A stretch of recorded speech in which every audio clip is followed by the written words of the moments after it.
పత్రిజతో నా ప్రయాణం అనుకున్నప్పుడు ఏం ఆశించి మనం పత్రిక దగ్గరికి వస్తాం, ఆయన దగ్గర నుంచి ఏ జ్ఞానాన్ని మనం స్వీకరించగలిగాం. ఈ జ్ఞానంలో నేను జీవిస్తూ పత్రిజతో పాటు ప్యారలల్గా ప్రయాణం చేయడం ద్వారా లోక కళ్యాణానికి నేను ఎట్లా ఉపయోగపడుతున్నాను అనే విషయాలు ఇప్పటివరకు మనం తెలుసుకుంటున్నాం. మరి ప్రస్తుతం మనం విక్రమ్ గారి ద్వారా వారి జీవిత అనుభవాలు, వారి యొక్క జ్ఞానపరమైనటువంటి అవగాహన మరి ముఖ్యం మనం తెలుసుకుందాం. నమస్తే నాన్న. నమస్కారం సార్. చెప్పండి, మీరు ధ్యానంలోకి అసలు ఎందుకు వచ్చారు? ఆధ్యాత్మిక జీవితం మీద మీకు ఉన్నటువంటి అవగాహన ఏమిటి? పత్రికని కలవటంలో మీ ఉద్దేశాలు? ముందుగా బ్రహ్మర్షి పితామహ పత్రిజీ గారికి నమస్కరించుకుంటూ, అలాగే పిఎంసి వారికి కూడా నా కృతజ్ఞతలు తెలుపుకుంటూ, నా పేరు విక్రమ్, మాది నిజామాబాద్ జిల్లా అంకాపూర్ గ్రామం. నేను వృత్తిరీత్యా జూనియర్ అసిస్టెంట్గా ఆర్మూర్లోని ఎంఆర్ఓ ఆఫీస్లో విధులు నిర్వర్తిస్తున్నాను. ఎంఆర్ఓ ఆఫీస్లో, తహసీల్ ఆఫీస్ ఆర్మూర్లో విధులు నిర్వర్తిస్తున్నాను. నేను ఈ ధ్యానంలోకి వచ్చి 4 సంవత్సరాలు అవుతుంది. నాకు ఈ ధ్యానాన్ని పరిచయం చేసిన వారు మా భార్య గారు. ఆమెనే ముందుగా ధ్యానంలోకి వెళ్ళారు. ఆమెను చూసిన తర్వాత ఒక్కసారిగా ఆమెలో మార్పులు నేను పూర్తిగా గమనించాను. ఒక్కొక్కటిగా ఆమెను పూర్తిగా గమనిస్తూ ఆమెతో అన్నాను, మీరు ధ్యానంలోకి వెళ్ళావు కదా, చూస్తున్నా నీలో మార్పులు ఏమైనా కలిగినట్లయితే నేను కూడా ఈ ధ్యానాన్ని ఎంచుకుంటాను, నన్ను నేను కూడా మార్చుకుంటానని చెప్పడం జరిగింది. ఆమెను గమనిస్తున్న కొద్దీ ఇదేదో ఉంది, ఇందులో విషయం ఉంది అనే ఒక ఉద్దేశంతో ఈ ధ్యానంలోకి రావడం జరిగింది. అప్పటి నుంచి నా జీవితంలో అనేక మార్పులు నేను ప్రత్యక్షంగా గమనించుకున్నాను. అట్లా పత్రిజీ గారితో ప్రయాణం చేస్తూనే ఉన్నాను. నాకు ముందుగా ఎవరికైనా ధ్యానం పరిచయం అయ్యే తర్వాత పత్రిజీ గారు పరిచయం అవుతారు. కానీ నా విషయంలో ఏం జరిగిందంటే, నేను మొదటి రోజే పత్రిజీ గారిని కలవడం జరిగింది. ఇక్కడ పెరికిట్లోని శ్రావణ్ గార్డెన్లో నల్లగంగారెడ్డి సార్ గారు పెట్టినటువంటి ఒక కార్యక్రమంలో పత్రిజీ గారి బర్త్డే వేడుకలు జరిగాయి. అక్కడ కొద్దిపాటి మందితోనే సడన్గా జరిగిన కార్యక్రమంలో నాకు ఆహ్వానం వచ్చింది. మా మేడం చెప్పారు, ఇట్లా పత్రిజీ గారు వస్తున్నారు, వెళ్ళి ఒకసారి రా మరి అని చెప్పేసి అంటే, సరే నీలో ఇంత మార్పుకు కారణమైనటువంటి ఆ గురువును చూద్దాం ఒకసారి అన్న ఉద్దేశంతో అక్కడికి వెళ్ళడం జరిగింది సార్. పత్రిజీ గారిని చూసిన తర్వాత నాకు ఇంకా ఆ అజ్ఞానంలోనే ఉన్నాను. ఇంకా పూర్తిగా జ్ఞానాన్ని నేను సంపాదించుకోలేను. నా మొదటి రోజే పత్రిజీ గారిని చూసిన తర్వాత ఏముందులే, అందరూ స్వామీజీలు వస్తున్నారు వెళ్తున్నారు, ఈయన కూడా అలాంటి వారేనేమో అన్న ఒక ఉద్దేశంలో ఉండిపోయాను. తర్వాత పత్రిజీ గారిని యూట్యూబ్లో పిఎంసి ద్వారా సార్ వీడియోలు చూడడం, ఇక్కడ ఉన్నటువంటి మాస్టర్స్ అందరూ పత్రిజీ గారి గురించి సవివరంగా చెప్పినటువంటి విషయాలను గమనించుకొని, ఓహో సార్ ఎంత నిబద్ధత ఉన్నారు, ఎంత అద్భుతంగా వర్క్ చేస్తున్నారు, ఎలాంటి స్వార్థం లేకుండా ఇంత బాగా చేస్తున్నారన్న ఒక సంకల్పంతో సార్ యొక్క అడుగుల్లోనే నడుస్తూ ఈరోజు ఇప్పటి వరకు కూడా అనేక కార్యక్రమాల్లో పాల్గొంటూ సార్ యొక్క ఆశ సిద్ధి కోసమని మేము కూడా పాటుపడుతున్నాం సార్. రైట్ నాన్న. మీ మిసెస్లో మార్పులు అని అన్నారు కదా? అవును సార్. అట్లాగే నేను కూడా ఇప్పటివరకు ఉన్న అజ్ఞానంలో అనే పదం వాడారు కదా? అవును సార్. అంటే అప్పటివరకు మీరు ఉన్నది అజ్ఞానం అనే విషయాన్ని మీకు ఒక ఐడియా ఉందా అసలు? సార్ని కలిసిన తర్వాత, సార్ని చూసిన తర్వాత మార్పు వేరే, మార్పు అది పక్కన పెట్టడం వరకు, సార్ని కలవడం వరకు జీవితంలో ఒక రకమైనటువంటి అనుభూతులు ఉన్నాయి. సార్ని కలిసి ఈ ధ్యానంలోకి వచ్చిన తర్వాత అద్భుతమైనటువంటి మార్పులు నన్ను నేను గమనించుకున్నాను. అప్పటి వరకు విచ్చలవిడితనం, కోపం, బాధ, భయం, అనారోగ్యం ఇలాంటి సమస్యలు అనేవి ఎప్పుడు వెన్నంటే ఉండే. ఇవే జీవితం అనుకున్న సందర్భంలో సార్ని కలిసిన తర్వాత ఇవన్నీ అజ్ఞానంలో ఉండడం వల్ల మనలో ఉన్నాయి. ఎప్పుడైతే మనం సార్ని కలిసి ధ్యానంలోకి వచ్చామో, ఒక జ్ఞానాన్ని సంపాదించుకున్న తర్వాత ఇవేవి మనవి కావు అనే ఒక సత్యాన్ని తెలుసుకున్నాను సార్ ద్వారా. అంటే పత్రికతోటి పరిచయం కాకముందు సార్, మీ మిసెస్లో మార్పు రాకముందు సార్, మీరు జీవించే జీవిత విధానమే రైట్ అనే పరిస్థితిలో మీరు ఉన్నాను. అది జ్ఞానమా అజ్ఞానం కూడా మీకేం తెలియదు కదా? తెలియదు. జ్ఞానమా అజ్ఞానం ఏ పేరు కూడా పెట్టాల్సిన పరిస్థితి లేదు. కానీ మీ మిసెస్లో వచ్చిన మార్పు ధ్యాన పరిచయంతో, అవును సార్, ఆ మార్పులు ఆవిడలో గమనించిన తర్వాత అప్పుడు మిమ్మల్ని మీరు సెల్ఫ్ చెకప్ చేసుకోగలిగారు. అవును సార్. సెల్ఫ్ చెకప్ చేసుకున్నా కానీ మీలో అసలు ఏమిటనేది మీకు అర్థం కాలేదు. బాగుంది. అలా ఆ విధంగా ఇప్పటి వరకు కూడా ధ్యానంలో ఉన్నాం సార్. ధ్యాన ప్రచారం చేస్తూనే ఉన్నాం. ఓకే.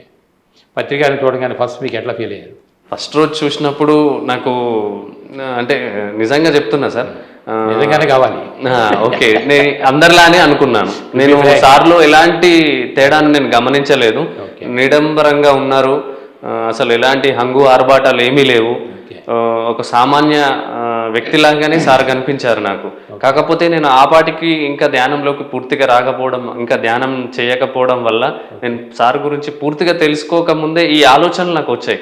సార్ అక్కడ ఒక 10 minutes ఫ్లూట్ వాయిస్తూ మమ్మల్ని అందరిని ధ్యానంలో కూర్చోబెట్టారు. అప్పుడు అద్భుతమైనటువంటి ధ్యానం నాకు కలిగింది. ఆ తర్వాత నుంచి ఇక ధ్యానాన్ని ఎప్పుడు వదలలేదు. ఎందుకంటే ఫస్ట్ సిట్టింగ్ మీ ధ్యానం సార్ సమక్షంలోనే జరిగింది సార్. ఆ సిట్టింగ్లో మీ ఫీలింగ్ ఏమిటి? చాలా ఇన్నర్గా నాకు మంచి హీలింగ్ జరిగినట్టుగా అనిపించింది. సార్ ఫ్లూట్ వాయిస్తూ ఉన్నారు, తక్కువ మంది ఉన్నారు, ఒక 20 members. అది ఎందుకంటే సడన్గా జరిగిన ప్రోగ్రాం వల్ల, అంటే ఒక విధంగా నేనేమనుకున్నాను అంటే సార్కి ఎందుకు ఇంత తక్కువ వచ్చారు అని చెప్పేసి అనుకున్నాను. కానీ అది సడన్గా జరిగిన ప్రోగ్రాం వల్ల తర్వాత సార్ గురించి తెలుసుకొని ధ్యాన మహాచక్రాలకు వెళ్తే అప్పుడు తెలిసింది, అరే తక్కువ మందిలో ఉన్నప్పుడు నేను సార్ని కలవలేకపోయాను, మాట్లాడలేకపోయాను, సార్ని కనీసం షేకాండ్ కూడా ఇవ్వలేకపోయాను అని ఒక బాధ ఉండే. తర్వాత కాలక్రమేణా సార్ను చాలాసార్లు కలిశాను. సార్ని పట్టుకొని కూడా ముందుకు నడిచిన సందర్భాలు ఉన్నాయి. అది మంచి అనుభూతులు ఉన్నాయి సార్ నాకు సార్ విషయంలో. చెప్పండి, ఒకటి అనుభూతులు చెప్పండి. బుద్ధ పౌర్ణమికు బెంగళూరులో ప్రోగ్రామ్ కోసం 2.5 years 3 years బ్యాక్ మేము ఇక్కడ నుంచి బయలుదేరినాం సార్. బాబాయ్ సార్ అని ఆడియో సార్ ఉన్నారు. సార్ వాళ్ళ ఫ్యామిలీ, నేను ఇంకా మిగతా మాస్టర్స్తో కలిసి వెళ్ళడం జరిగింది సార్.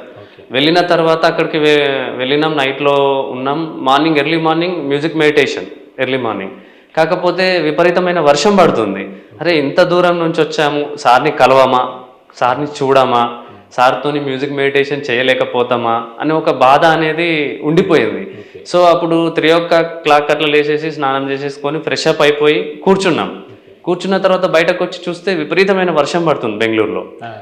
సో మనకున్నటువంటి గొప్ప ఆయుధం మనకు వచ్చేసి మనకు ధ్యానంలో మాస్టర్స్కి చెప్పుకున్నా, నేను ఇంత దూరంకి వెళ్ళి వచ్చినా నాకు ఎలాగైనా వర్షం సహకరించాలి, ప్రకృతి సహకరించాలి, నేను సార్ను కలవాలి, నేను మ్యూజిక్ మెడిటేషన్లో పాల్గొనాలి అని ఒక సంకల్పం పెట్టుకుని జస్ట్ ఒక 5 minutes ధ్యానంలో కూర్చున్నాను. రూమ్లోనే బయటకు వచ్చేసి ఆ రూమ్ నుంచి బయటకు వచ్చి బయట కూర్చున్నాను ధ్యానంలో కూర్చొని ధ్యానంలోంచి బయటకు వచ్చిన తర్వాత బయట వాతావరణం చూసిన తర్వాత ఒక్కసారిగా షాక్ అనిపించేసింది. ఏంటంటే అది వర్షం పూర్తిగా తగ్గిపోయింది, అసలు వర్షమే లేదు. అరే ఇంత బాగుంది అని చెప్పేసి బయటకు వెళ్ళి ఎక్కడైతే ఆ డయాస్ ఉందో ఆ డయాస్ దగ్గర వెళ్ళి మరి అక్కడ కూడా చూద్దాం, మరి మ్యూజిక్ మెడిటేషన్ నడుస్తుందా నడవదా అనే ఉద్దేశంతో వెళ్ళి చూడడం జరిగింది. అక్కడ ఎవ్వరూ లేరు, ఒక్క నేను తప్ప. నేను ఇక్కడ శేఖర్ అన్న వాళ్ళ పద్మక్క అని ఉంటారు, అక్క నేను ఇద్దరం కలిసి నడుచుకుంటూ వెళ్ళి అక్కడ చూసేవారికంటే ఎవరు లేరు, మేమిద్దరమే ఉన్నాం. అరే మ్యూజిక్ మెడిటేషన్ ఉంటుందో ఉండదో అనుకునేంత లోపలనే పత్రిచి గారు ఒక్కరే నడుచుకుంటూ వస్తున్నారు, ఎవరు లేరు. సార్ని పట్టుకోవడానికి కూడా డ్రైవర్ ఒక్కరు ఉన్నారు, ఆయన కొంచెం వెహికల్ పక్కకు పెడుతున్నారు. ఆ సందర్భంలో సార్ని నేనే పట్టుకొని డయాస్ వరకు తీసుకెళ్లి సార్ని కూర్చోబెట్టి రావడం ఒక మధురానుభూతి. డయాస్ ఓపెన్ గ్రౌండ్ పిరమిడ్ లోపల లేదు సార్, డయాస్లో అక్కడ సభా ప్రాంగణం ఏదైతే ఉందో అక్కడ పైన స్టేజ్ పైన కూర్చోబెట్టి మళ్ళీ రిటర్న్ రావడం జరిగింది.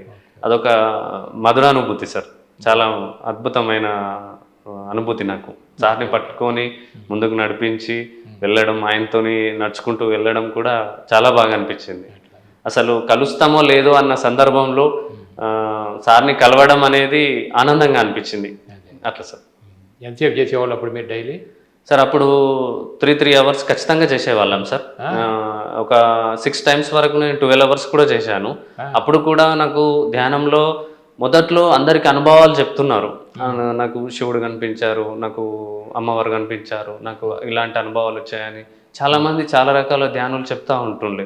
నేను వినేవాడిని, అరే మరి నాకెందుకు ధ్యానంలో ఎలాంటి అనుభవాలు రావట్లేదు, నాకు కూడా అనుభవాలు రావాలి కదా, మరి నేను కూడా తెలుసుకోవాలి కదా, నన్ను నేను చూసుకోవాలి కదా అన్న ఒక ఆతురతతోని చాలాసార్లు 12 గంటల ధ్యానం అట్లా చేసినప్పుడు నాకు అనిపించింది. మళ్ళీ మన వాళ్ళు చెప్తుంటారు కాస్మిక్ ఎనర్జీ ఉంది, మేము దాన్ని ఫీల్ అయినామని అంటారు. కాస్మిక్ ఎనర్జీ ఎలా ఉంటుంది, అసలు ఏంటి, ఇది ఎట్లా ప్రవహిస్తుంది మన శరీరంలో, ఎట్లా హీలింగ్ చేస్తుంది అన్న ఒక కుతూహలం లోపల ఉండేది. ఎప్పుడైతే ఒక 12 గంటల ధ్యానంలో కూర్చున్నానో ఒక 10 seconds సార్ నన్ను నేను పూర్తిగా మర్చిపోయిన సందర్భంలో నా బాడీ మొత్తం కంప్లీట్గా ఒక వైబ్రేషన్కి లోనైపోయి ఇక్కడ నుదుటి పైన ఒక వైట్ కలర్, ఒక కంప్లీట్ వైట్, అసలు ఊహించలేనంత వెలుతురు ఆ వెలుతురు ఒక కనీసం ఒక 10 సెకండ్స్ వరకు ఉంది సార్. నేను ఆ వైబ్రేషన్ ఫీల్ అయినా అప్పుడు నాకు అనిపించింది, ఓహో కాస్మిక్ ఎనర్జీ అంటే ఇది. అప్పుడు ఆ సందర్భంలో జస్ట్ మనసు పనిచేసింది. మనసు పని చేయగానే ఆ ఎనర్జీని నేను లాస్ అయిపోయినా. మళ్ళీ ఇంకొకసారి ఇలానే కూర్చుందాం, మళ్ళీ ఇలాంటి ఎనర్జీని మనం తీసుకోవాలన్న ఉద్దేశంతో మళ్ళీ ఒక 12 గంటల ధ్యానంలో కూర్చున్నప్పుడు మళ్ళీ సేమ్ అనుభవం. అప్పుడు అనుకున్నాను, నాకు ఎలాంటి మనసు పనిచేయకూడదు, నేను ఈ అనుభూతిని ఎక్కువసేపు ఉంచుకోవాలి, నాకు ఈ ఎనర్జీ పాస్ కావాలి నా శరీరంలోకి అని చెప్పేసి నేను అనుకున్నప్పుడు ఒక 20 సెకండ్స్ వరకు కూడా నేను అనుభవాన్ని చూసుకున్నా సార్. చాలా బాగుంది. ఆ ఎనర్జీ అనేది నాలో ఒక కొత్త నూతన ఉత్సాహాన్ని ఇచ్చిందని చెప్పొచ్చు. ధ్యానంలోకి రాకముందు నేను కంప్లీట్గా నాన్ వెజిటేరియన్. అంకాపూర్ అంటేనే దేశీ కోడికి చాలా ఫేమస్. అలాంటి విలేజ్లో ఉన్న నేను నాన్ వెజ్ విషయంలో చాలా ఎక్కువగా తినేవాడిని. వాస్తవానికి అంటే వారంలో ఒక 4-5 రోజులు కూడా ఎగ్ కానీ నాన్ వెజ్ కానీ లేకుండా భోజనం చేయకుండా ఉండేవాడిని. అలాంటిది గత 4 సంవత్సరాలుగా ఇలాంటి నాన్ వెజ్ జోలికి వెళ్లకుండా కంప్లీట్గా శాకాహారిగా మారిపోయాం. ఎందుకు అంటే పత్రిజీ గారి మాటలు విన్న తర్వాత సత్యాన్ని తెలుసుకున్నాం. మనం తీసుకునే ఆహారం ఏంటో, ఎలా తీసుకోవాలి, ఎలాంటి ఆహారం తీసుకుంటే ఎలాంటి మనసు ఏర్పడుతుంది, ఎలాంటి బుద్ధి ఏర్పడుతుంది అనే విషయాలు పత్రిజీ గారు చెప్పినటువంటి విషయాలను క్షుణ్ణంగా పరిశీలించిన తర్వాత ఇది మన ఆహారం కాదు అని సంపూర్ణంగా బంద్ చేయడం జరిగింది. అయితే ధ్యానంలోకి వచ్చిన కొత్తలో మాత్రం కొద్దిగా తీసుకున్నాను. తర్వాత అందరూ చెప్పేవారు నాన్ వెజ్ వద్దు వద్దు అని. ఎందుకు వద్దు, నాన్ వెజ్ తింటూ కూడా ధ్యానం చేయొచ్చు కదా అన్న ఒక భ్రమలో ఉన్నాను. కానీ తర్వాత నా ఇన్నర్లోంచి వచ్చినటువంటి ఎనర్జీ, ఇన్నర్లోంచి వచ్చినటువంటి అంతర్వాణి ద్వారానే నేను నాన్ వెజ్ పూర్తిగా బంద్ చేయడం జరిగింది. మీతో పాటు మీ మిస్సెస్ కూడా? మా మిస్సెస్ కంప్లీట్గా నాకన్నా ముందే బంద్ చేసింది సార్. తర్వాత నేను బంద్ చేయడం జరిగింది. అయితే మా అల్లుడు ఉంటాడు సార్, మా సిద్ధు అని. వాడు చిన్నప్పటి నుంచి కూడా వాడికి ధ్యానం గురించి చెప్పడం జరిగింది.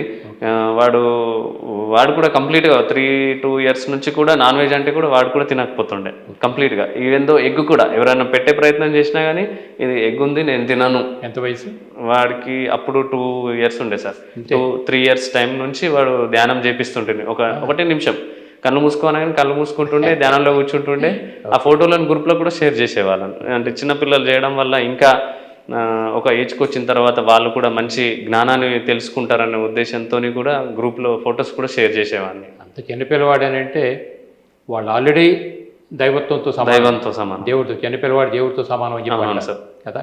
జీసస్ కూడా చెప్తాడు కదా, నువ్వు ఎప్పుడైతే చిన్నపిల్లవాడిగా మారుతావో అప్పుడు దైవ సామ్రాజ్యంలో అడుగు పెడతావని చెప్పి అంటాడు. అంటే చిన్నపిల్లల్లో కల్మషం ఏమి ఉండదు సార్.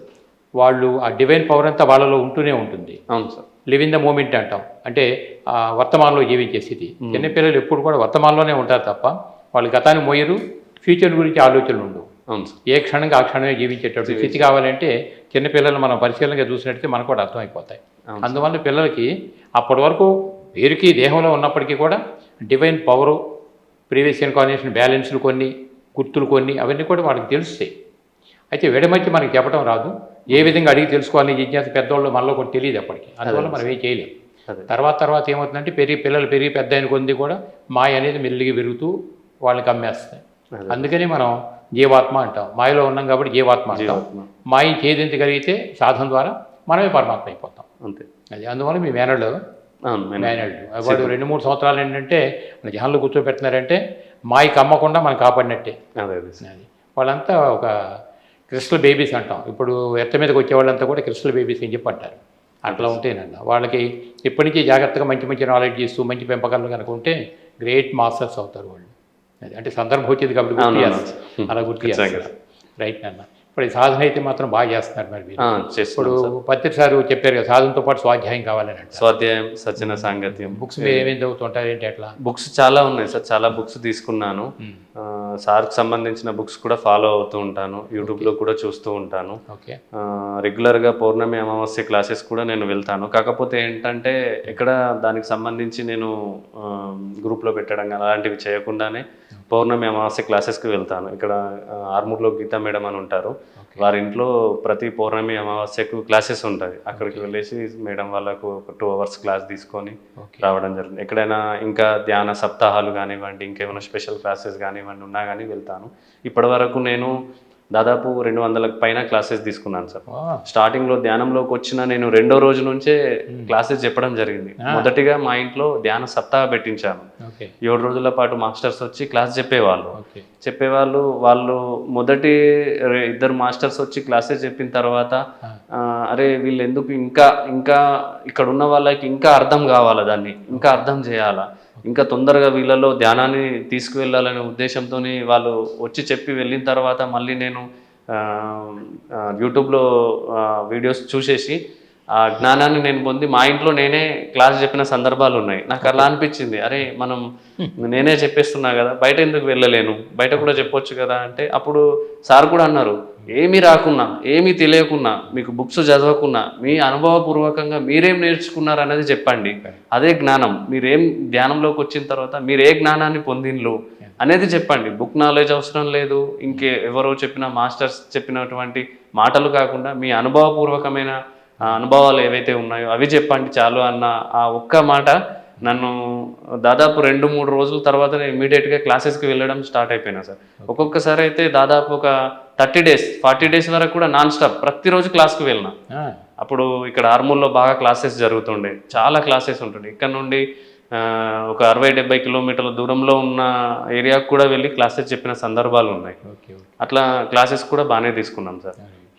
అదే చెప్తారు సార్, అంటే జ్ఞానపరమైనటువంటి అవగాహనకి ముగింపు అనేది ఎక్కడ లేదు. ఎందుకంటే గోయింగ్ ఆన్ ప్రాసెస్. భౌతిక జీవనానికి అయితే ముగింపు ఉండొచ్చు, దేహం పరంగా విరమణ, అంతేగాని ఆత్మపరంగా ఉంటే ఆత్మపరంగా ఉన్నదంతా గోయింగ్ ఆన్ ప్రాసెస్. జ్ఞానం అనేటటువంటిది కూడా అది నడుస్తూనే ఉంటుంది, ఎక్కడ ముగింపు లేదు దానికి. అందుకే ఫస్ట్ నుంచి పత్రిక గారు ఏమంటారంటే నీకు ఏబిసిడి తెలిస్తే ఏబిసిడి చెప్పాను, at the same time EFGH నువ్వు నేర్చుకుంటూ ఉండాలి కదా, అది మనకి తెలియదు. ఏబిసిడి తెలుసు, అది చెప్పే రైట్ మనకు వచ్చేసింది. అట్ ద సేమ్ టైం ఇది చెప్తూ ఈఎఫ్జిహెచ్ మనకు తెలియదు కాబట్టి అది గురించి నేర్చుకోమని చెప్పారు. బెస్ట్ కాన్సెప్ట్ అందుకని ఇప్పుడు మీరు కూడా 2వ రోజు నుంచే వెళ్ళిపోయామనంటే కరెక్టే, ఏ అనుభవం ఎదుగుంటే అదే చెప్పాలంటే. శ్వాస మీద ధ్యాస పెట్టే చెప్పడం గ్యారెంటీ తెలుస్తుంది కదా మనకి, అందుకంటే ఇంకేం కావాలి, పెడితే వాళ్ళ వాస్తవాలు వాళ్ళకి అర్థమవుతుంది. బాగుంది, మంచి పరిణామం. ఇక్కడ అంకాపూర్ గ్రామంలో కూడా సార్ ఈ 4 సంవత్సరాలలో ధ్యాన ప్రచారం కూడా విపరీతంగా చేశాం మేము. అసలు అంకాపూర్ గ్రామం అంటే ఆధ్యాత్మికంగా కొంచెం వెనుకబడి ఉంది.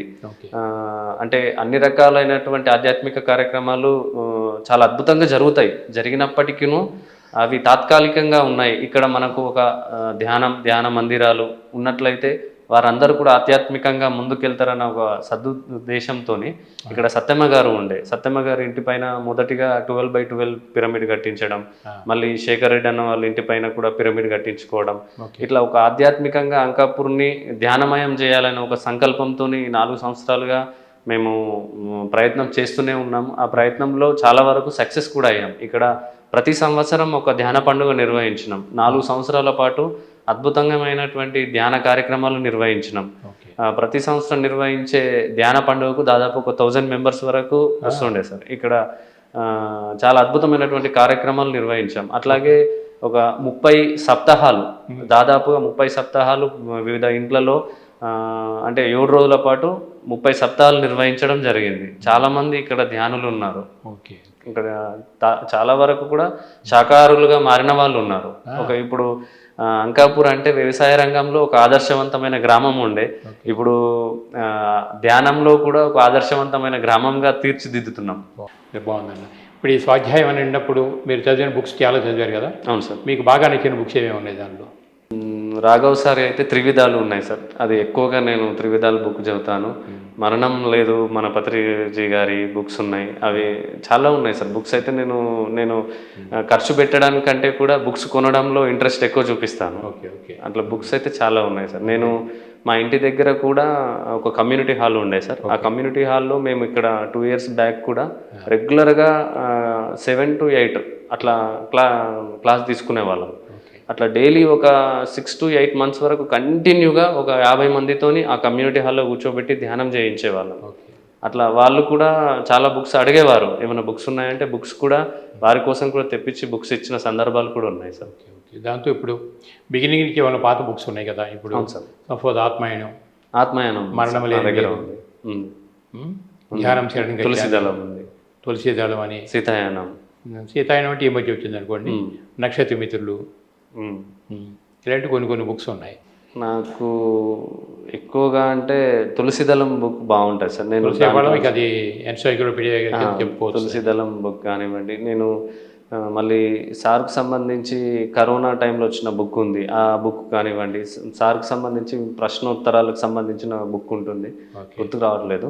ఆ బుక్లో ఉన్నటువంటి సార్ను ప్రశ్నలు అడుగుతున్న కొద్దీ వచ్చే సమాధానాలు ఆ బుక్లో ఉన్నాయి. అవి కూడా నేను రెగ్యులర్గా చదువుతూ ఉంటాను. అవి వాటికి సంబంధించి ఇంతకుముందు ఫొటోస్ దించేసి వాట్సాప్ స్టేటస్లలో అట్లా పెట్టుకునేవాళ్ళను, వేరే వేరే గ్రూప్లలో కూడా ఫార్వర్డ్ చేసేవాళ్ళను. ఇట్లా ఉంది సార్, సమాధానం ఇట్లా ఉంటుంది, ఆధ్యాత్మికంగా ఇట్లా ఉండాలి అనేది క్లియర్గా సార్ చెప్పిన విషయాలను కూడా షేర్ చేసేవాళ్ళం. ఇప్పటికి కూడా ఏదైనా బుక్ ఉన్నా కానీ దాంట్లో ఉన్న కొటేషన్స్ కానివ్వండి ఏమైనా ఉన్నా కానీ ఇమ్మీడియట్గా స్క్రీన్ షాట్ తీసి పెట్టేస్తాను.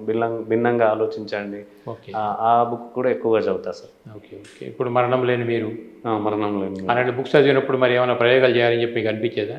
ఎక్స్పెరిమెంట్స్ అన్నీ కూడా. ఎక్స్పెరిమెంట్స్ అంటే సార్ భౌతికంగా నాకు ఎందుకో సార్ తెలీదు. మరి నాకు ఇంతకుముందే ఆ ఎనర్జీ ఉందో లేదో, మరి అంటే ఆ ఎనర్జీ నాలో ఉంది అని అనిపించింది ధ్యానంలోకి వచ్చిన తర్వాత. ఏంటంటే ఎలాంటి ఆలోచనలు చేస్తే అలాంటివే నా ముందర కనిపిస్తూ ఉండేవి రెగ్యులర్గా. నేను ధ్యానం క్లాసెస్కి వెళ్ళినప్పుడు కూడా అక్కడ ఉన్న ధ్యాన బంధువులకు అదే చెప్పేవాడిని, మీరు ఎక్కువ ధ్యానం చేయండి, సాధన చేయండి, సజ్జన సాంగత్యం చేయండి, మీలో మంచి ఎనర్జీని నింపుకోండి. నింపిన తర్వాత ఏదైనా చిన్నగా ఒక ప్రయోగాలు చేయండి, ఒక చిన్న ప్రయోగం చేయండి, ఏదైనా సక్సెస్ఫుల్ అవుతుందా?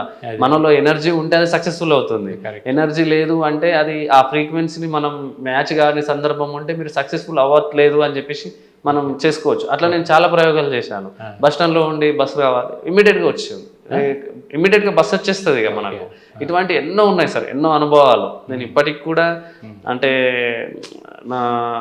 అంటే ఇది స్వార్థమో మరేందో నాకు తెలియదు కానీ నేను చాలా సందర్భాలలో ఈ ఎనర్జీని యూజ్ చేసుకుని 100% సక్సెస్ఫుల్ అయ్యాను.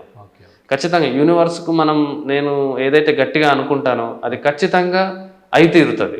నాకు ఈరోజు డబ్బులు అవసరం ఉన్నాయి, నాకు ఎక్కడి నుంచైనా రావాలి, ఎక్కడి నుంచి రావాలంటే వాళ్ళే ఫోన్ చేసి మరి ఇచ్చిన సందర్భాలు ఎన్నో ఉన్నాయి నాకు.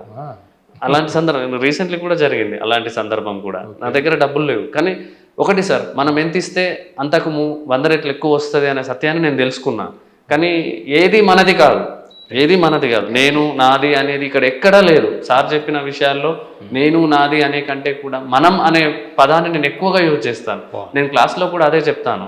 మీరు సాధన చేస్తున్నారు, సత్యాన సాంగత్యం చేస్తున్నారు, దాంతోపాటు మీ దగ్గరున్నది ఇవ్వండి, మీ దగ్గరున్నది పంచండి. మీరు పంచకుండా మీలోనే ఉంచుకుంటే అది మీతో పాటే వెళ్ళిపోతుంది, అది మళ్ళీ మీరే నష్టపోతారు. ఖచ్చితంగా పంచాలి. అది జ్ఞానమైన, ఆనందమైన, డబ్బు పరంగా అయినా సరే ఏదైనా పంచండి. వెనక్కి తిరిగి చూసుకున్నారు అంటే మీకంటూ ఉండేది అదొక్కటే, కానీ అంతకు మించి మీరు మళ్ళీ దాన్ని మీరు సంపాదించుకోగలుగుతారు. అట్లా అని చెప్పేసి చాలా సందర్భాల్లో చెప్పిన, మంచి ఆలోచనలు చేయండి, 10 మందికి సహాయం చేయండి. నేను నాదే అనే భావన కంటే మనం అనే భావనతో ఎప్పుడు ఉండండి. ఎవరిని చూసినా నా ఆత్మ బంధువే, నా రిలేషనే, మా వాళ్ళే అని చెప్పి నేను క్లాస్లో వెళ్ళినప్పుడు కూడా చెప్తా. ఒక 20 మంది ఉన్నారు అనుకోండి, నేను చెప్పేస్తాను ఆ 20 మందిలో అమ్మ మీరు నాకు గత జన్మలో అమ్మాయి ఉండొచ్చు, మా అక్కయ్య ఉండొచ్చు, మా చెల్లయ్య ఉండొచ్చు, మీరు ఏ కులమైనా ఏ మతమైనా మాకు అనవసరం, మనం ధ్యానంలోకి వచ్చాం, ఒకే భావంతో ఉండాలి, మనమంతా ఒకటే అనే ఒక ఆలోచన విధానాన్ని వాళ్ళకి చెప్పడం జరుగుతుంది. అంటే నా భౌతిక పరంగా కూడా నేను ఇలాంటి ఆలోచనలతోనే ముందుకెళ్తాను. ఎప్పుడు కూడా డబ్బు పరంగా నాకు కుదవలేదు. అంటే కుదవ అంటే ఇంట్లో అని కాదు, నా ఎనర్జీ పరంగా చూసుకుంటే నాకు కుదవలేదు. నేను ఎంత ఇస్తానో అంతకు మించి నేను రాబట్టుకోగలుగుతా. అది నేను క్లియర్ కట్గా ఎక్స్పెరిమెంట్ పూర్వకంగా నేను తెలుసుకున్నాను. నేను అందులో సక్సెస్ అయినా సార్, ఖచ్చితంగా సక్సెస్ అయినా.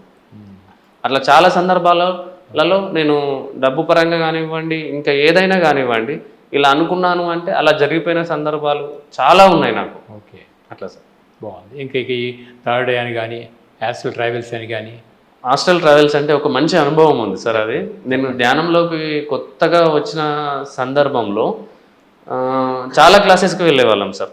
ఇంటికి వచ్చి భోజనం చేసే వాళ్ళం కాదు, సంతృప్తి ఉండేది. క్లాస్ చెప్పినాము ఒక 10 మందికి చాలు ఈ రోజుకు అని చెప్పేసి ఒక ఆత్మ సంతృప్తి ఎక్కడ దొరుకుతుంది అంటే సార్, మనకు తెలిసిన జ్ఞానాన్ని 10 మందికి పంచినప్పుడే అందులో నేను సంతృప్తిని పొందిన. ఆ సందర్భంలో ఒకరోజు క్లాస్ చెప్పేసి ఇంటికి వచ్చాను. యాజ్ యూజువల్గా ఎప్పుడు కూడా క్లాస్ చెప్పి వచ్చాను అంటే రాత్రి భోజనం ఉండదు ఇక నాకు అది ఆ తృప్తితోనే పడుకునేవాడిని. ఓకే. అలాంటి సందర్భంలో ఒకరోజు వచ్చి క్లాస్ కంప్లీట్ చేసుకొని వచ్చి నా రూమ్లో పడుకున్నా, డోర్ పెట్టేసుకున్నా సార్.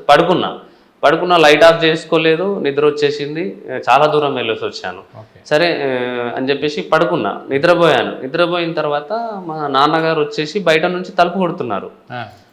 తలుపు కొట్టేస్తూ ఏమంటున్నారు అంటే, విక్రమ్ లేవురా, లేచి లైట్ ఆఫ్ చేసుకో, లైట్ ఆఫ్ చేసేసుకొని పడుకో మళ్ళీ అని చెప్పేసి కొడుతున్నా. నేను అంటున్నా, ఉండని లైట్ ఏమవుతుంది, పర్వాలేదు, ఒక రోజుకు ఏం కరెంట్ బిల్ ఎక్కువ వస్తుంది, పర్వాలేదు ఉండనివ్వండి నాన్న అని చెప్పేసి నేను అన్నా. లేదు లేచి ఖచ్చితంగా లైట్ ఆఫ్ చేసే పడుకో అని చెప్పేసి అని అంటున్నారు.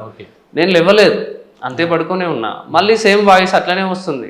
సరే అని చెప్పేసి లేచి డోర్ తీసి బయట చూసే వరకంటే నాన్న లేరు, ఎవరు లేరు. రాత్రి 2 అవుతుంది, 2 గంటల ప్రాంతంలో. నాన్న లేరు, ఎవరు లేరు. సరే అని చెప్పేసి పైకి చూసిన, లైట్ వెలుగుతూనే ఉంది. కిందికి చూసిన, బెడ్లో నేనే ఉన్నా, నన్ను నేను చూసుకున్నా. అక్కడ నేనే ఉన్నా, ఇక్కడ నేనే ఉన్నా. అరే ఒక్కసారిగా నాకు అనిపించింది ఏం జరిగిందని. ఉలికిపడి లేచి చూసేసరికి నిజంగానే లైట్ వెలుగుతూనే ఉన్నది. లేచి బంద్ చేసి మళ్ళీ పడుకున్నా. ఆ అనుభవం నాకు ఇప్పటికీ గుర్తుంది సార్.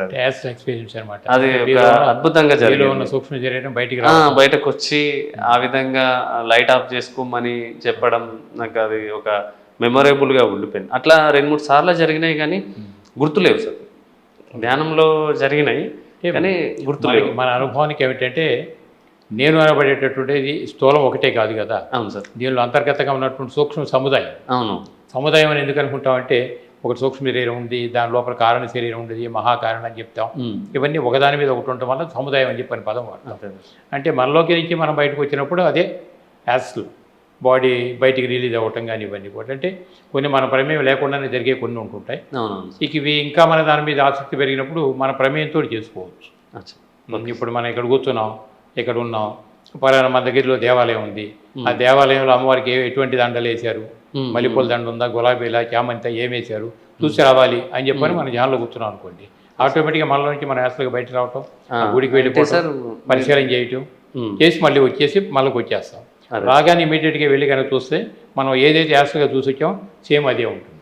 సరే, మీరు చెప్పిన దాన్ని బట్టి నాకు గుర్తుకొస్తుంది ఏంటంటే, మేము ధ్యానంలోకి కొత్తగా వచ్చినాం సార్. కొత్తగా వచ్చిన సందర్భంలో ఇక్కడ అంకాపూర్లో మాతాశ్రీ చెల్లె అని ఉండే, నేను అంకాపూర్లో ధ్యాన కార్యక్రమాలు విస్తారంగా చేసినాం. అలాంటి సందర్భంలో మేము పిరమిడ్లో కూర్చొని ధ్యానం చేస్తూ కళ్ళు మూసుకొని ఏ గల్లీలోకి వెళ్ళాలి, ఎవరిని అప్రోచ్ అవ్వాలి, ఇక్కడనే కూర్చుండి వెళ్ళిపోయేవాళ్ళం. నేను వెళ్ళిపోయేవాడిని. వెళ్ళిపోయి ఏ గల్లీలో మనం సప్తాహ పెడితే, ఎవరింట్లో ధ్యాన కార్యక్రమం పెడితే సక్సెస్ఫుల్ అవుతాం అని చెప్పేసి ఇక్కడ నుంచే నేను వెళ్ళిపోయేవాడిని. వెళ్ళేసి అవన్నీ గల్లీలన్నీ తిరిగేసుకుని వచ్చేసి పలానా వాళ్ళ ఇంట్లో పెడితే బాగుంటది, వాళ్ళు ఆధ్యాత్మికంగా ఖచ్చితంగా మనకు సపోర్ట్ చేస్తారు అని చెప్పేసి ఇక్కడ నుంచే వాళ్ళ ఆత్మకు మేము చెప్పుకునేవాడిని. ఏమని అంటే, నేను ఇలాంటి ఒక కార్యక్రమం చేయాలనుకుంటున్నాం, నేను మీ ఇంటికి వచ్చి కలుస్తాను, మీరు ఖచ్చితంగా ఒప్పుకొని మీ చుట్టుపక్కల ఉన్న వాళ్ళందరినీ తీసుకొచ్చి కూర్చున్నట్లయితే ఇట్లా సప్తాహ ఉంటుందని ఇక్కడ నుంచే మనం వారికి అన్ని వివరాలు చెప్పేసి వెళ్తే యాజ్ ఇట్ ఈస్గా అట్లనే జరిగిన సందర్భాలు చాలా ఉన్నాయి సార్. మేము అట్లనే సక్సెస్ అయినాం. అంకాపూర్లో ఇంతగా ధ్యాన ప్రచారం జరగడానికి కారణం ఏదన్నా ఉంది అంటే, ధ్యానంలో కూర్చొని వాళ్ళందరి కృతజ్ఞతలు చెప్తూ ప్రేమపూర్వకంగా వాళ్ళని స్వీకరించి మేము వెళ్ళే వాళ్ళం. యాజ్ ఇట్ ఈస్గా అలానే జరిగేది. ఇప్పటికి కూడా నేను ఏ సందర్భంలోనైనా సరే ఎటన్నా బయటకు వెళ్తున్నాను అంటే కూడా ధ్యానంలో కూర్చొని అంత బాగుండాలి, అంత బాగానే జరగాలి, ఎక్కడ ఎలాంటి డిస్టర్బెన్స్ ఉండకూడదు అని చెప్పేసి ఇలాంటి విషయాలు చెప్పుకొనే వెళ్తా. యాజ్ ఇట్ ఈస్గా అలానే జరుగుతుంది. అదే యాస్ల ఎక్స్పీరియన్స్ అంటే, అవుట్ ఆఫ్ బాడీ ఎక్స్పీరియన్స్ అంటే అవేనండి. అందుకని అంటే జనరల్గా థర్డ్ డే అని చెప్తాం. మనం ఎక్కడ కూర్చొని కదలకుండా ఎక్కడెక్కడో సూక్ష్మంగా ఉన్నవన్నీ చూసి చూడటం అని థర్డ్ డే అంటాం. మనలో నుంచి బయటకు వచ్చేసి మనం వెళ్ళి సర్వే చేసుకుని వచ్చి మళ్ళీ ప్రకారం రావటం అంటే యాస్ల ఎక్స్పీరియన్స్ అని చెప్పంటాం. బాగుంది మీకు, అదే యాస్ల ఎక్స్పీరియన్స్. అందుకని ఇంకేం కావు. బాగుంది. ఓకే, ఇంకా బాగుంది. ఆహార మార్పు ఇవన్నీ 2 బాగున్నాయి. క్లాసులు బాగా చెప్తున్నారు. ఇంకా ఈ సజ్జన సాంగత్యాలు మీరు ఏ విధంగా టీచ్ చేస్తారు? మీ క్లాసులు జరిగేటటువంటి లేకపోతే సీనియర్స్ ఎవరినో వాళ్ళతో ఎట్లా ఉంటాయి మీ సాంగత్యాలు? ఇప్పుడు సజ్జన సాంగత్యం అంటే సార్, నేను రెగ్యులర్గా పౌర్ణమి అమావాస్య క్లాసెస్కి వెళ్తా అని చెప్పాను చూడండి సార్. అక్కడ అందరూ ఎడ్యుకేటెడ్ వాళ్ళే ఉన్నారు, అందరు చదువుకున్న వాళ్ళే ఉన్నారు. వాళ్ళతో నేను ముందే చెప్పాను, చాలా సందర్భాల్లో చెప్తాను, నేను ఏ క్లాస్కి వెళ్ళినా కూడా నేను ఇక్కడికి ఒక మాస్టర్గానే వచ్చా, నేర్చుకోవడానికే వచ్చా. నేను ఈ చైర్లో కూర్చున్నాను, మీరు కింద కూర్చున్నారనే భావన పక్కకు పెట్టేయండి. మీ నుంచి నేను, నా నుంచి మీరు, నేర్చుకుందాం. ఇలాంటి భావన ఉన్నప్పుడు మాత్రమే వాళ్ళతో మనం కనెక్ట్ అయిపోతాం, వాళ్ళు కనెక్ట్ అవుతారు. ఇలా ముందుగా వాళ్ళతో షేర్ చేసుకున్న తర్వాత మనం క్లాసెస్ చెప్పడం, వాళ్ళతో మమేకం అవ్వడం, అంటే అదొక క్లాస్ లాగా కాకుండా సజ్జనులతో సాంగత్యం చేస్తున్నట్టుగానే భావించేవాడిని నేను. అట్లా ఈరోజు చాలామందికి నేను వ్యక్తిగతంగా తెలుసు, నన్ను ఈరోజు ఎక్కడైనా కలిసినా కానీ మాట్లాడిస్తున్నారు అంటే అది మన మాట, మన ప్రవర్తనతోనే వాళ్ళు మనల్ని గుర్తుంచుకొని మాట్లాడిస్తారు. చాలా సందర్భాల్లో నేను గుర్తుపట్టేవాళ్ళు, అమ్మ ఎక్కడ అంట, పలానా భీమ్గలనా కానీ, ఓకే నేను క్లాస్కి వచ్చినా కదమ్మా అంట, అవునవును మీరు వచ్చారు అని చెప్పేసి మాట్లాడిస్తారు. అదొక సంతోషం సార్. ఎక్కడన్నా కలిసినా కానీ చిన్నగా విక్రమ్ మాస్టర్ వచ్చాడు అని చెప్పేసి వాళ్ళు మాట్లాడిస్తూ ఉంటే అది చాలా ఆనందంగా అనిపిస్తుంది. ఫ్రెండ్లీ అట్మాస్ఫియర్ ఖచ్చితంగా నేను క్రియేట్ చేస్తాను అక్కడ. నేను క్లాస్కి వెళ్ళినా అంటే నేను ఏం చెప్పినా చెప్పకపోయినా వాళ్ళతో కలిసిపోతా, ఖచ్చితంగా వాళ్ళతో వెళ్ళిపోతాయి. ఇక ఇప్పుడు మరి ఇక బుక్స్ ఎట్లా చదువుతున్నారు కదా, ఇప్పుడు మంత్లీగా మనకు వచ్చే మ్యాగజైన్స్ ఉన్నాయి కదా. అవును సార్, మ్యాగజైన్స్ ఉన్నాయి కదా, అది ఏంటి వేయించుకుంటాం ఇంట్లో వస్తుంది. మా మేడం కూడా సీనియర్ అసిస్టెంట్, ఓకే, నేను వచ్చేసి జూనియర్ అసిస్టెంట్. తను కూడా ఇంతకు ముందు నాకంటే ముందు నుంచే ధ్యాన జగత్ బుక్ను మ్యాగజైన్ వేయించుకునేది, తర్వాత ఇప్పుడు మేము కూడా వేయించుకుంటాం సార్. ఇప్పుడు శాఖాహార ర్యాలీలు ఇవన్నీ జరుగుతుంటాయి కదా, వాటిలో కూడా వెళ్తుంటారా? మా అంకాపూర్లో కూడా ఒక శాఖాహార ర్యాలీ తీసాము లాస్ట్ 2 years బ్యాక్. ఘనంగా సక్సెస్ఫుల్ అయింది. నల్లగంగారెడ్డి సార్ గారి అధ్యక్షతన, అప్పుడు సార్ పిఎస్ఎస్ఎం నిజామాబాద్ అధ్యక్షులు ఉండే, వారి అధ్యక్షతన మేము అంకాపూర్లో శాఖాహార ర్యాలీ తీసాం. దాదాపు 1000 members వరకు వచ్చారు. అద్భుతంగా జరిగింది సార్. శాఖాహార ర్యాలీకి మాకు పెద్దగా సమయం లేకుండే, మేము ఎవ్రీ ఇయర్ ఇక్కడ ధ్యాన పండుగ అనే కార్యక్రమం నిర్వహిస్తూ ఉంటాం. అందులో భాగంగానే కార్యక్రమం కాకుండా శాఖాహార ర్యాలీ దిద్దాం ఈసారి అని చెప్పేసి అనుకున్న వెంటనే చకచక పనులు కానిచ్చేసాం. అయితే శాఖాహార ర్యాలీకి అందరినీ ఇన్వైట్ చేయడానికి కూడా మాకు పెద్దగా సమయం లేకుండే. మళ్ళీ మనకున్న ఒకే ఒక ఆయుధం ఏంటి, ధ్యానంలో కూర్చొని అందరినీ ఆహ్వానించడమే.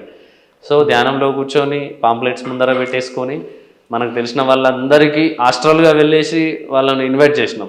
నిజానికి మాకు అట్లా బ్రహ్మాండంగా ఆ రోజు ర్యాలీ నిర్వహించుకోవడం జరిగింది సార్, అద్భుతంగా జరిగింది. దాంతోపాటు ఆర్మూర్లో కూడా శాఖాహార ర్యాలీని నిర్వహించాం. అప్పుడు కూడా మాకు అసలు నిజం చెప్పాలంటే సార్ సమయం లేకుండే. అప్పుడు కూడా చాలామంది మాకు సహకారం చేశారు, ముందుకు వచ్చారు. నల్లగంగారెడ్డి సార్ కూడా మాకు సపోర్ట్ చేసిండ్రు. అప్పుడు ఉన్నటువంటి మిగతా మాస్టర్లు కూడా, ఆర్మూర్లో ఉన్నటువంటి మాస్టర్లు కూడా సహకరించిండ్రు. మేము ఏమనుకున్నాము అంటే, ఇక్కడ ఉన్నటువంటి మాతాశ్రీ చెల్లెకు పత్రిజీ గారు కళలో వచ్చి ఆర్మూర్లో శాఖాహార ర్యాలీ తీయండి అమ్మా అని చెప్పేసి ఆమెకు చెప్పడం జరిగింది. ఆమె నెక్స్ట్ డేనే మాకు వచ్చి చెప్పింది, అన్నకి ఇట్లా సార్ నుంచి మెసేజ్ వచ్చింది అని చెప్పేసి అన్నది. అంటే మరి వచ్చిందంటే చేయడమే. అంటే మనం చిన్నపిల్లలు, మనతో ఏమవుతుంది అంటే పెద్దవాళ్ళు ఉన్నారు కదా, పెద్దవాళ్ళకి అప్రోచ్ అవుదాం అని చెప్పేసి అందరికి అప్రోచ్ అయినాము. అందరు కూడా ఓకే అన్నారు.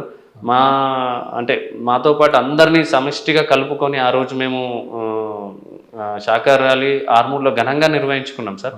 అందులో ఒక అద్భుతమైన ఎక్స్పీరియన్స్ ఏంటంటే సార్, అది మాకు మా జీవితంలో గుర్తుండిపోయే శాఖాహార ర్యాలీ.